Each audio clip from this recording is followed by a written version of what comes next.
place to start recording from. And you know what I realized on Tuesday? I forgot to wish you the last happy garbage day of the semester.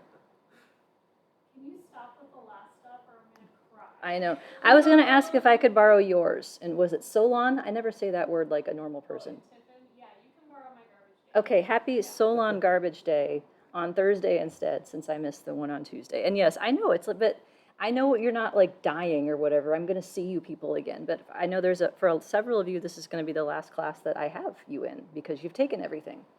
So it kind of feels like an end of an era.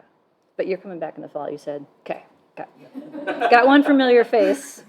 And I hope to see the rest of you at some point, if not in the fall, then dissertation committees and those sorts of things. But yes, you need to get 2 of your classmates to fill out this survey by Saturday night. Can you do that? Public shame, request, barter, whatever it takes. The other class is way behind you, though, so you can feel good about that score. All right, then we have a bunch of stuff to talk about today, kind of a wrap-up, catch-all sort of deal. I just fixed a broken link that I did not realize was broken. That has other stuff we didn't get to talk about, so please download that. That has resources and links to other things. We have your last formative assessment to talk about, and we have all the things you wrote down as review questions to talk about, and then whatever else we want to talk about in the, 45 minutes or whatever we got here. Sound like a plan? All right. So in terms of review topics, so questions then, since we saw all the ways in which data collection was not optimal for longitudinal models, can we talk more about optimal ways of collecting longitudinal data? That is a tricky question. More is better is a guiding principle, I would say, and this is sort of getting into the last question, why do models break? More people gives you a better chance at detecting random effects and predicting why they're there with person-level things. More occasions allows you a better chance of actually measuring change decently. We don't need that one yet. There we go. We'll go to the beach. One of the things that folks, I think, don't necessarily appreciate is that you don't have to have equidistant occasions. Like, you're allowed to pick the time schedule that makes the most sense for what's developing. So, for instance, I'm going to use the babies, sleeping babies, right? Babies change very, very quickly. So it would probably make more sense to do more frequent measurements when they're infants and then maybe less frequent as they get to be toddlers and elementary school kids, that kind of thing. So you want to be sensitive to the type of change and what's causing it and try to maximize your measurement at those places. Paying attention to unbalanced time is also important. That way you're not accidentally introducing measurement error. Are there other principles that along those lines that you had questions about? I think this was actually your question. I guess, I'm just setting up I've been doing pilot stuff, but I'm just setting up my experiments to try to set myself up for success of capturing my little change. But I think I'm doing something similar to what you're saying, where I'm doing more frequent measurements in the first year, and then I'm kind of spacing them out a little bit more when they're getting older because there's less change happening. You, in your case, because you did not have really any evidence of age cohort effects, right? Like, they were all sort of on the same trajectory because of biology. Like, you could actually hack that to bring in some babies at 2 weeks, 4 weeks, 6 weeks, and others show up at 1 week, 3 weeks, 5 weeks, so that you can sort of piece together a more complete trajectory across babies. I wouldn't normally recommend that, but in your specific case, because there are no cohort effects operating, that seems like that could be a way to get even more out of the same type of design. Yeah, that's kind of what I've been doing, but then as I was taking this class, I was getting nervous about that. So it makes me feel better. In your case. But don't introduce the NICU babies. Yeah, then you're getting. That would be that's a different sort of different project. Yep. Yeah, age it, gestation or age it, I don't even know. There's different ways of clocking age when you have premature infants, and that I don't know enough about that to be helpful, but I know there is. That's what I know. Related to that, potentially, in terms of power, an example or explanation of how to simulate longitudinal or multi-level data. I have examples that I've written. They're all in SAS. I know students who've written things in R, such as Erica, right? Do you want to answer this question? Just briefly describe the process, the big pictures of simulating longitudinal data. Just setting up your different levels, sample size, the amount of variance. I know you have the formulas of you go from ICC and the amount of variance at level 1 and level 2, figuring out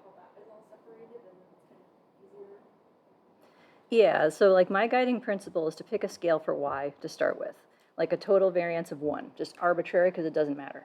And then if you pick an ICC or a range of ICCs, that then dictates how much of the total variance should be due to random intercept, and then how much is left over for residual. And so then from there, if you have those things and you can predict a slope reliability, we talked about that last semester, it's been a minute since then you can reverse engineer how much slope variance that would imply.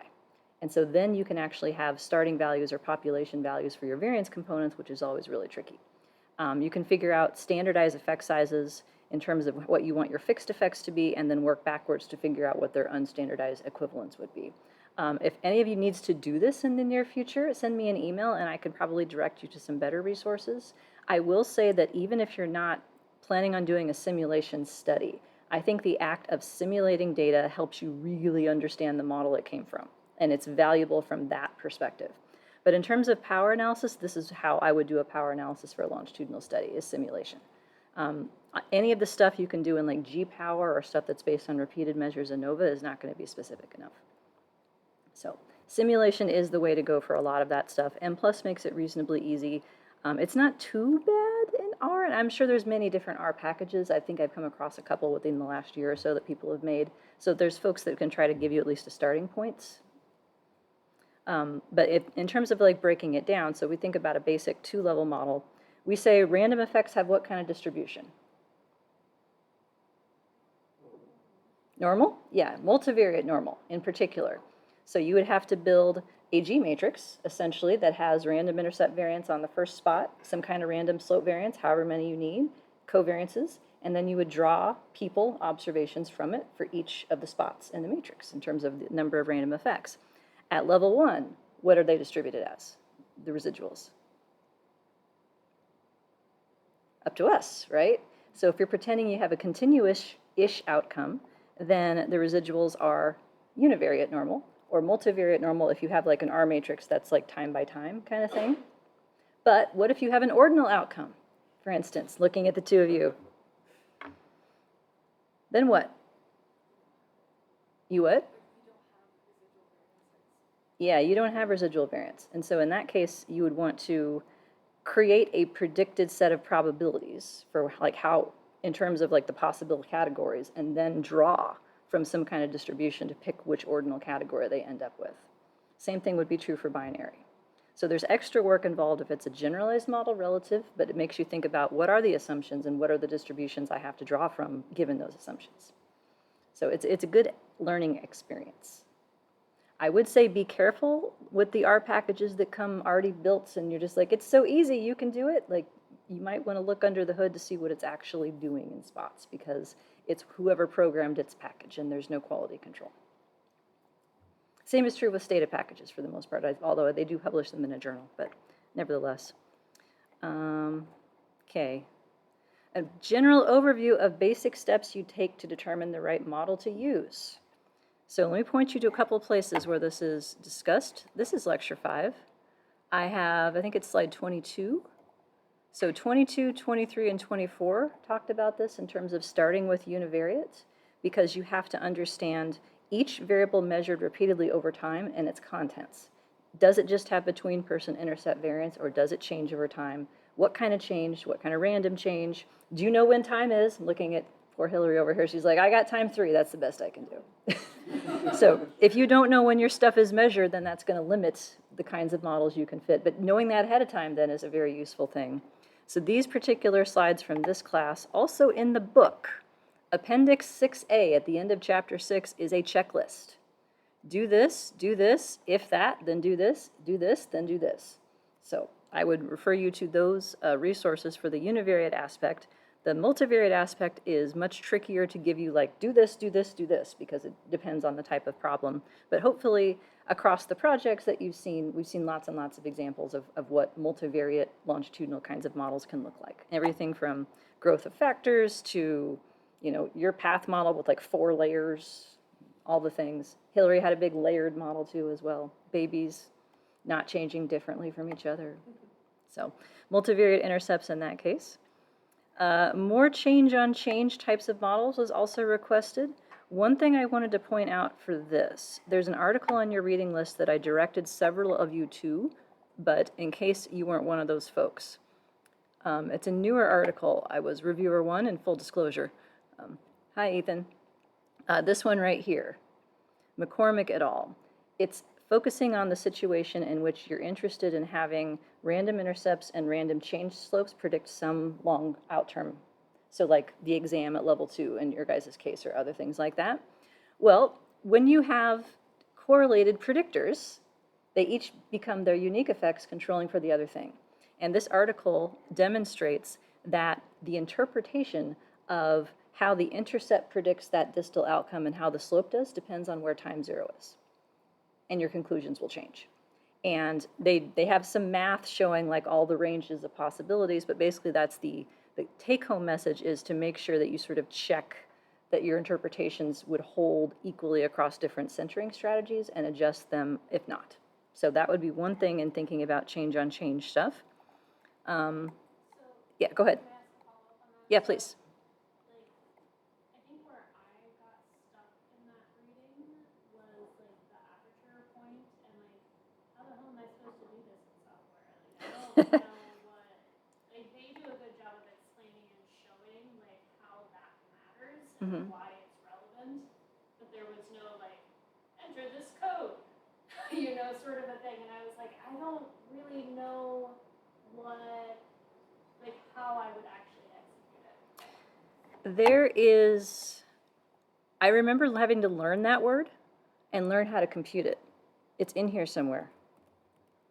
I'm going to search my own book. Aperture, oh, not with a J. Aperture, maybe, or aperture. I can never remember which way it is. Maybe not. Yeah, of course I'm not going to be able to do it live, but it's in here somewhere because I had to figure it out. And it's a simple equation that has like, I want to say the linear slope divided by the quadratic or something like that. And that's how you would find it. But it's not a meaningful time 0.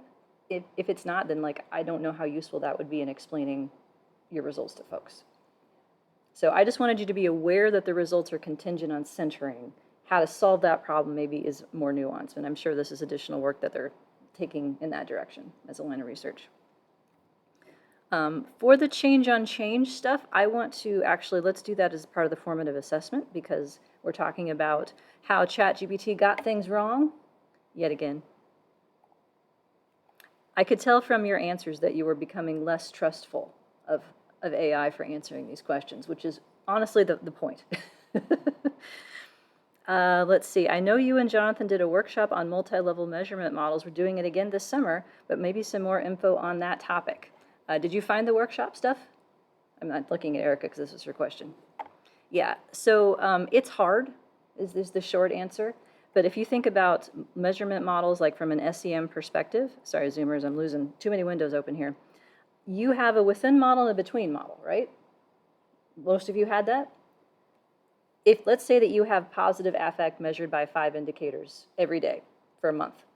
So your within model could be a latent factor of affect measured by these 5 things, and it would capture variation of relative to your own baseline, like do these things track together as one factor. And then at the between model, you would think about the same idea of, say, affect having 5 indicators.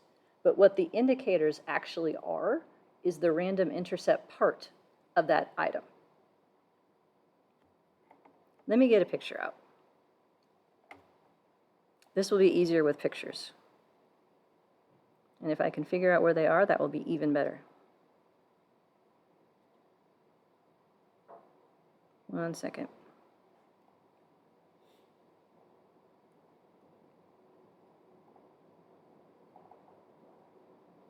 One second, I promise.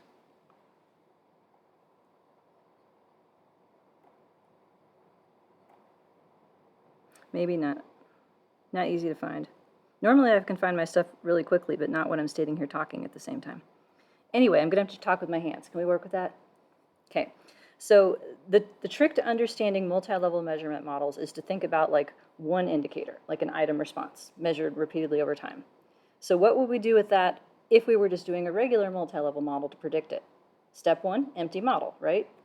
Random intercept goes up, residual variance goes down. Those are your level-specific indicators. So at the between model, your latent factor across people is going to be predicting the random intercept of each of these indicators. And typically people shut off the random intercept variance left over because that is analogous to scalar invariance. Because random intercept left over would imply that some people have different expected means because of whatever, and that's an uncomfortable thing in most interpretations. At the within level, then the residuals. At level 1, that's what's being factor analyzed. And if you put constraints on the loadings that they have to match across levels, then that should imply that your factor has the same interpretation across levels. If you don't put the constraints on there or you try them and it doesn't fit well, then it really is like two different things and it's hard to think about it. Like it starts to break my brain, to be honest. So that world is a lot more complicated. You want to have at least probably 200 people to try and do something like that, or higher level units as recommendations. So most of our samples are not going to qualify. People analyzing state level data, sorry. It's not going to happen. How to do it depends on who you talk to. So M+ has this stuff. Jonathan tried to teach the students using STAN. I nodded along at that and didn't talk that entire day. He tried to help me learn how to do STAN, and I'm like, I can't explain this to anyone yet. I'm just going to sit in the background with the students. So if you're feeling overwhelmed with STAN, hi, me too. I don't know of any R packages that do it, though.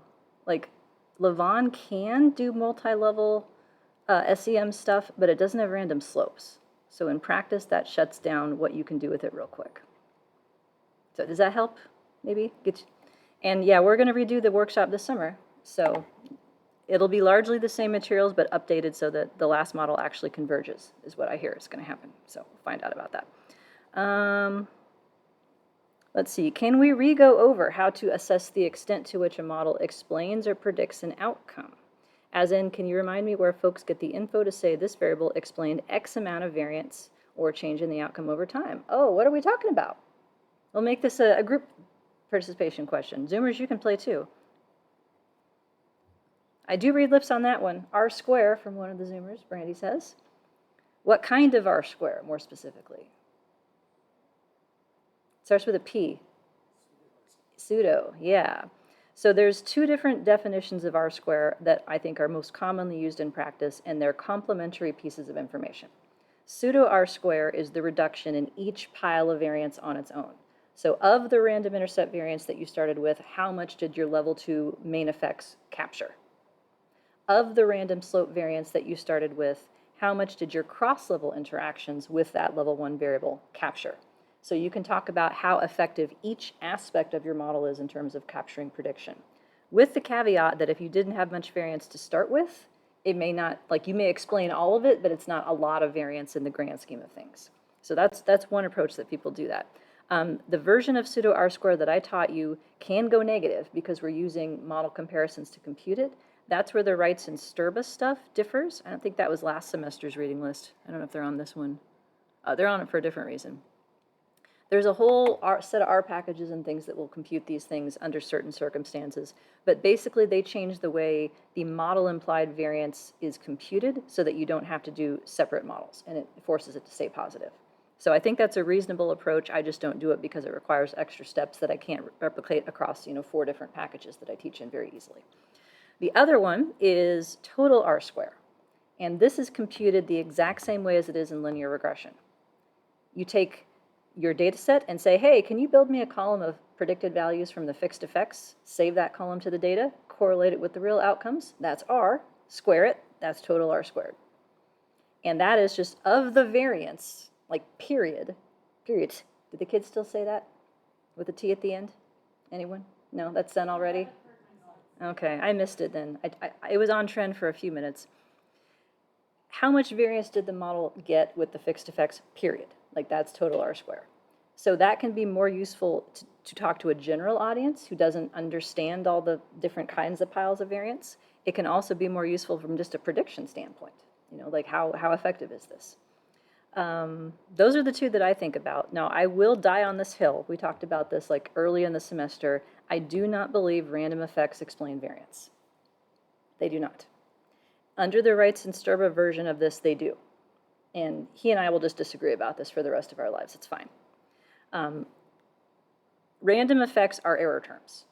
Like, we know that each person needs their own intercept. We know that each person needs their own slope, but we don't know why. So to me, the fact that we don't know why means you can't use the word explain in talking about the contribution of a random effect to a model. Other people may disagree. So that's a distinction that I make. I would say something like, if it's, for instance, interpreting an ICC, I would say maybe 60% of the variance is attributable to person mean differences. I would say something like that, but I wouldn't say is explained by person mean differences, because we don't know why they're there either. So does that help folks who are writing on those questions? Maybe.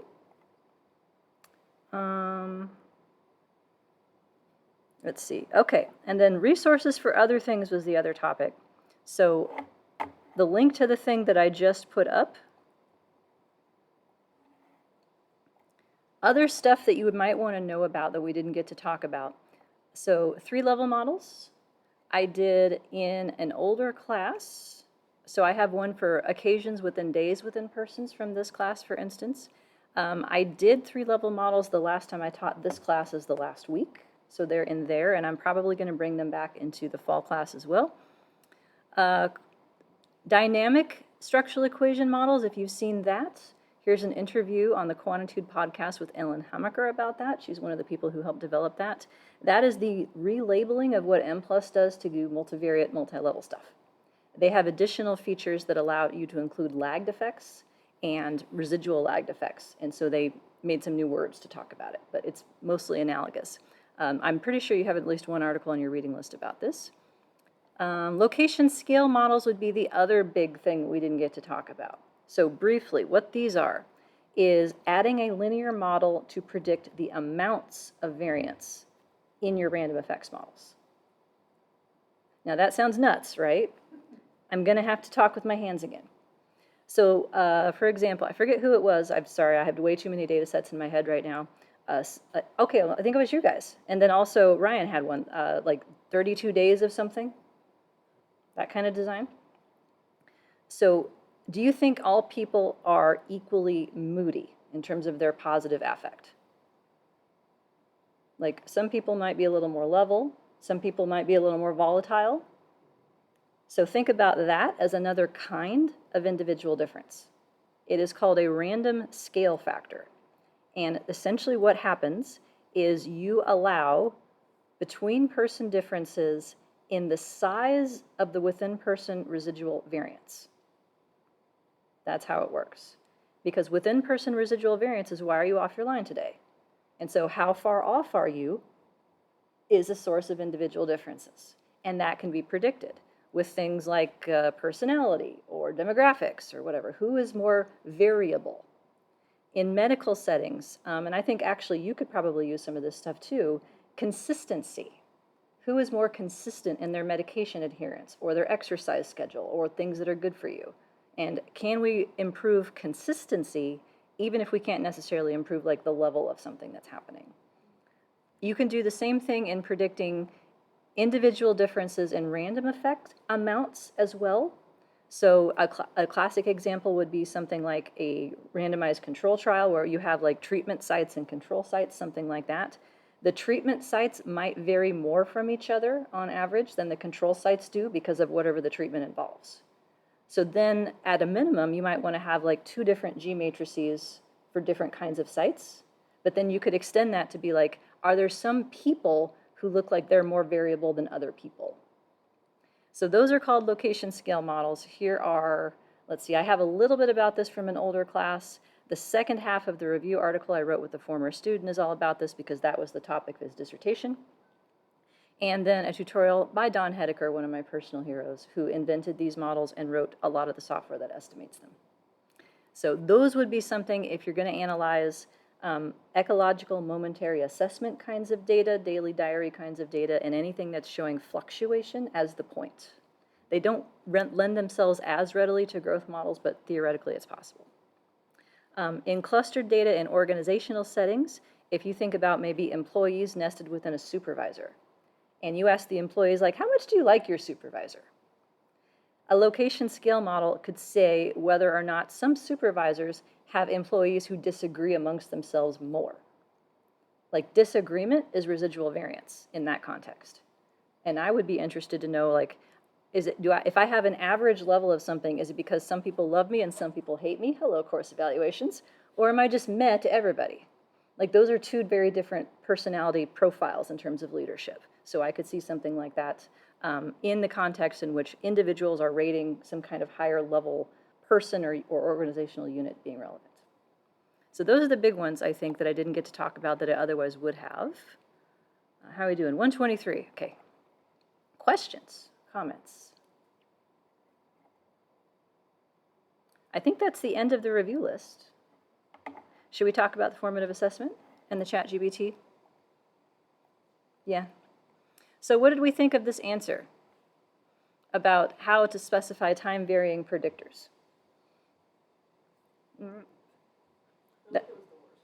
It was the worst one. That's funny, because I thought it was like one of the better ones, because at least it didn't just repeat itself 7 times. A little bit of that.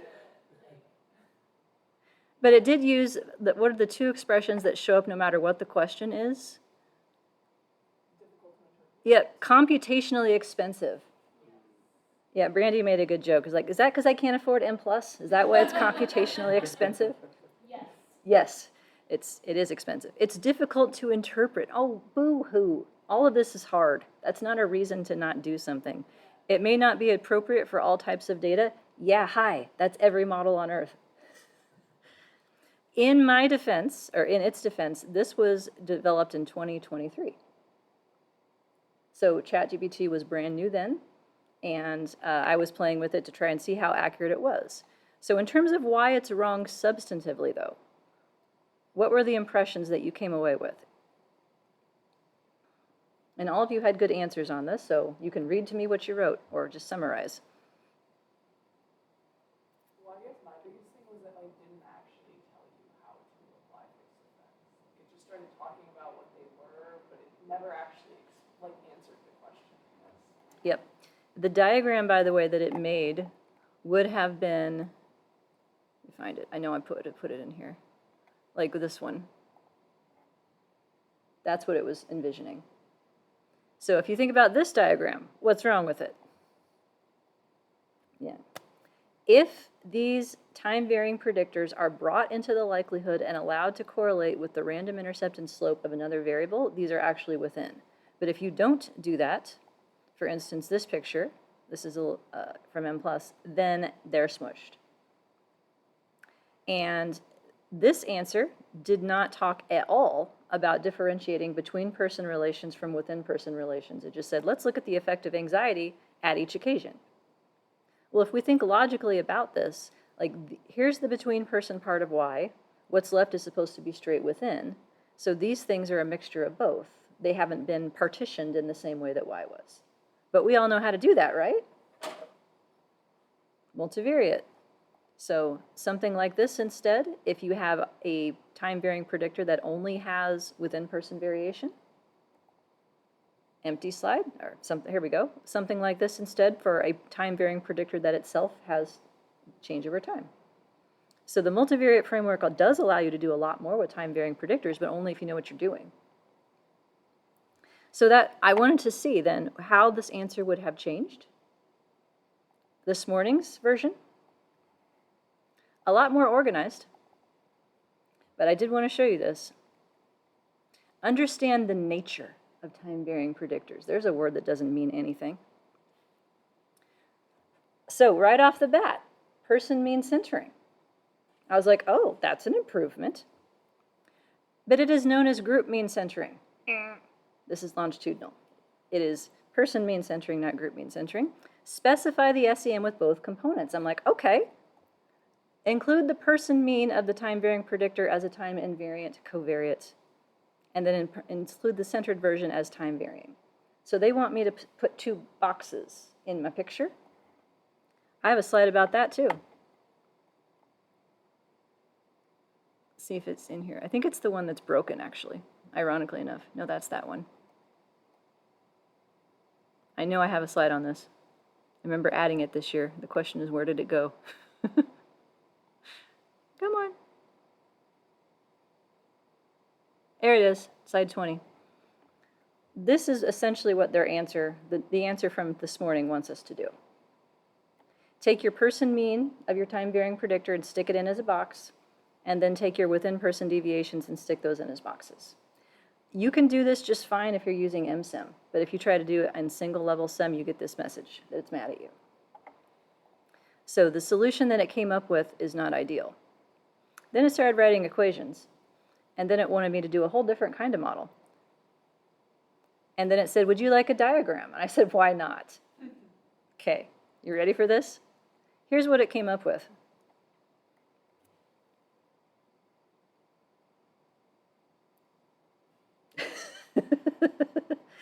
So I got between person something. I got an unlabeled something, x minus I. Outcome 1, outcome 2. Curved arrow, 2 betas, 3's on its own, I guess. I don't know. And then it's like, would you like some code? Okay, let's see what we get. So it wrote me Lavon code to do that model.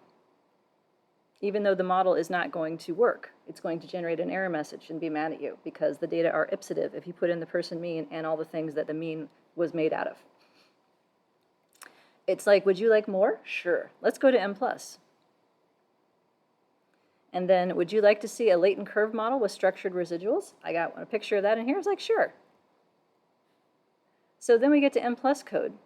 And this model is also unestimable. What it's doing is moving the leftover residual variances at level 1 to new latent variables so that you end up with between and within effects instead of contextual and within effects. Okay. But then it is fixing the variances of all those new variables to 0 with an @ symbol like that. Do you know what a variable that doesn't have variance can do in the model? Nothing. Break it. So, not so good with that either. I did want to share 2 other things that I found. This was my favorite thing when ChatGPT first came out. I found it on Facebook, and I had to go dig it out this morning because I couldn't remember where I put it. Another picture. Come on. This is a slide about logistic regression.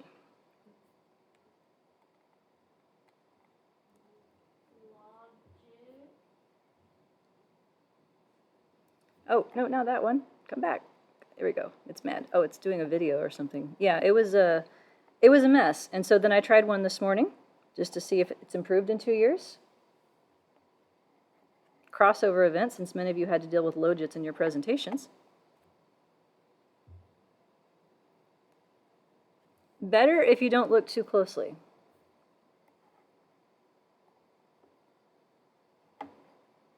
Class 0, decision boundary. I don't have a boundary, I just see these. The axes, I don't think there's 2 8s when you start counting sequentially. And this is probability.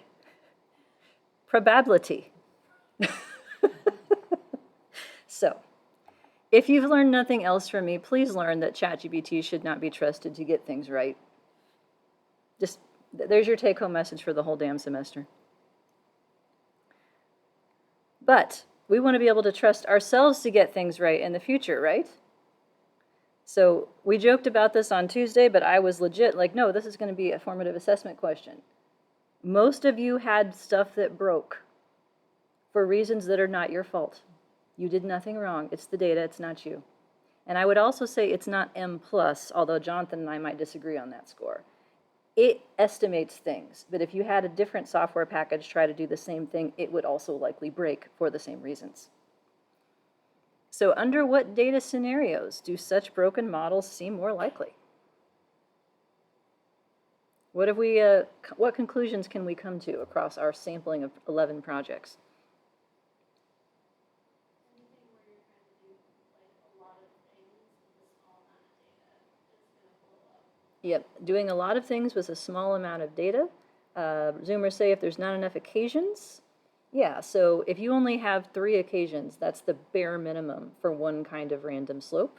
And if you have, like Hillary's case, you had unknown distance between them, you could only have 1 random slope and not 2, which is not ideal. Lots of missing data, yeah, missing data is bad. How do you fix it? Don't have it in the first place is the answer. TBD. Mhm. Force everyone to answer everything.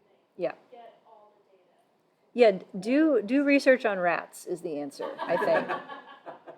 Well, I used, That's not as big of a deal as that. well, funnily enough, though, funnily, is that a word? Strangely? Let's go with that. I usually open my longitudinal classes by asking how many of you have complete data in the longitudinal like studies you've looked at. And one time, one kid raised his hand, and he was from the rat lab, so it was a neuro person, whatever. They got rats addicted to drugs, and then saw. No, I'm not kidding. It was meth, I think, and cocaine, and I don't remember what else. Like, they had to lock their equipment up. Let's just put it that way. Like, lots of security issues there. And he said, we don't have missing data because of the rats. And I'm like, isn't drugs bad for you? Like, don't they die? He's like, oh, we just get a new one then. Okay, so pretty sure death from overdose is a relevant outcome to consider.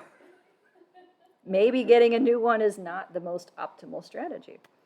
Interestingly, I helped the same professor write a grant proposal in which I had to write a power section from a completely different perspective because they wanted to know that we weren't just going to kill animals for no good reason. So I had to figure out like what just enough power would be to not like get extra rats hurt. So I'd never written it from that perspective before, but that's a relevant consideration. So yeah, under what scenarios don't have missing data, don't have only 50 states, don't have only 3 occasions so far. What other ones are we thinking of? Oh, don't have generalized outcomes. Don't try to predict nominal. No categories. No nominal. Don't do it. And I can tell you a little bit about that. It's because the method of estimation under maximum likelihood has to change in that case. So we go from easy peasy, multivariate normal runs everything and does so reasonably quickly to adaptive quadrature. And so this is an IRT thing. I've talked about it in a couple different places, but essentially it's the combination of random effects and link functions at the same time. That requires you to integrate across the random effects in estimating the model, and that's a more labor-intensive process. So that would be honestly where Bayes would probably work a little better. You may have to tighten some priors on that, and that part always makes me a little nervous because I don't know when I'm doing something stupid, you know, since priors are in like these weird metrics and there's these words like Dirichlet that I'm not sure what they mean still. But yeah, anytime you have multi-level something and link functions, that's going to be especially problematic. How does the amount of random interceptor slope variance present in an outcome change the story? Do we want more or less? I'll make it simple. We want more. Yeah, we got to have a signal. So if you barely have a random slope and then you try to predict it, if you're successful, you have even less of a random slope and it may go to 0. So that can break the model, especially when you had a random slope univariately, but then it goes away once you start putting other stuff into it. Low signal, generally speaking, like if you don't have strong variances, low ICCs for random intercept variances, that's when you're going to be more likely to run into problems. Others, what else can you think of that would fall under 1 and 2? Well, mine had the 2 thing of like it didn't have enough between person variance, and so when I was just trying to do a random intercept, it was like yelling at me because it was basically too close to 0. Mm-hmm. Yep, so leading into 3 then, how can we solve this problem in a reasonable way to try to get to a non-broken model? Finding out ahead of time that you don't have random slope variance. That's step 1. So I saw a lot of folks who like sort of went straight to the big model and it broke. And it's like, okay, no, we got to back it down. Like, let's get this piece running, let's get this piece running, let's get this piece running, and then we can start putting them together. And for some of you, like Emily, had to go through all these iterations because we couldn't get 3 things to happen at the same time. So it's like, what about just these 2? What about just those 2? What about these 2? Which 2 are breaking it?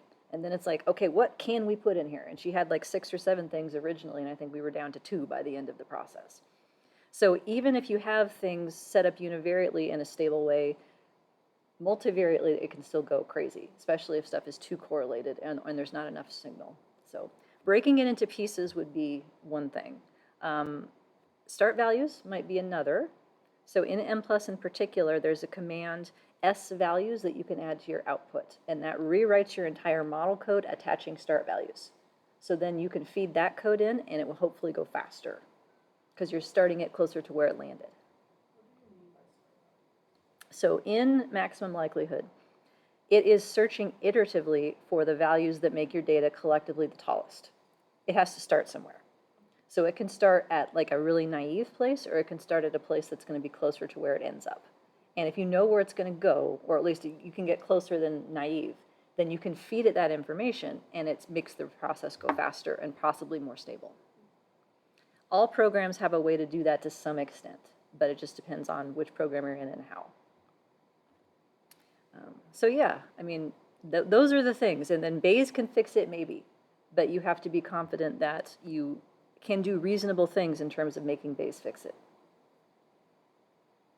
That's where I just wave my hands and say, not it. I already teach 6 classes, I can't do more.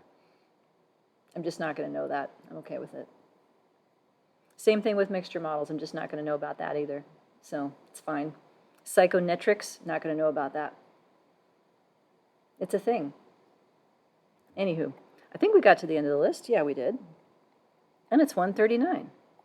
What haven't we talked about yet that we can do in 5 minutes or less? How are we feeling? You feel like you can do this? Like go out into the world and run longitudinal models? Not exactly, but I know who to come to for help when I make a model that blows up. And I know like things to track before I have to do it. That's fair. So that it's not like Lisa, do this model for me. It's like, Lisa, I did these things. Yeah, that is helpful to know. I tried this, it didn't work. I tried this, it didn't work. Another one, by the way, troubleshooting, turn circles into squares is another one. So like person mean centering things that you can't get a random intercept for and a residual variance for directly, that's a reasonable workaround, I think. It's not ideal, but it's better than nothing. Not turning latent variables into squares for slopes, though. That won't work. Just intercepts and residuals. So I stopped the screen share so you all could see each other and I could see you. Anything else that you want to talk about? So you're feeling like you can do it, but you want to send me an email if not? Yeah, Yeah, like, it's fair. like I have ideas for going back to my model and like, trying different things. And I've got enough to be dangerous. Enough to be. Not enough to be fully competent. Honestly, I think that's how you should feel at this point. Is like I know something, but I don't want to be overconfident in what I know. And the more you practice, the more you play with the data, the better you'll get at it. It's just something that has to develop over time. And if you're like, yeah, this was a lot, and I feel like I didn't understand everything, yeah, it's going to feel like that for years, probably.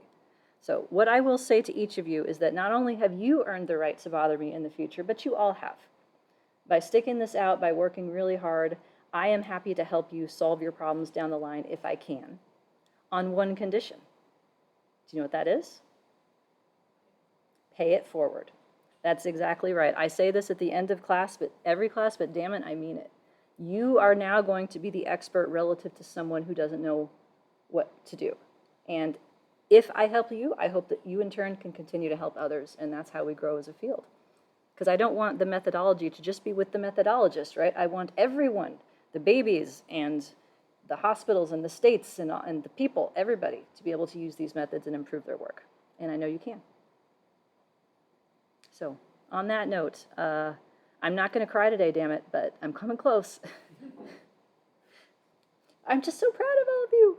You work so hard. It's such a nice thing to see. So thank you. I know.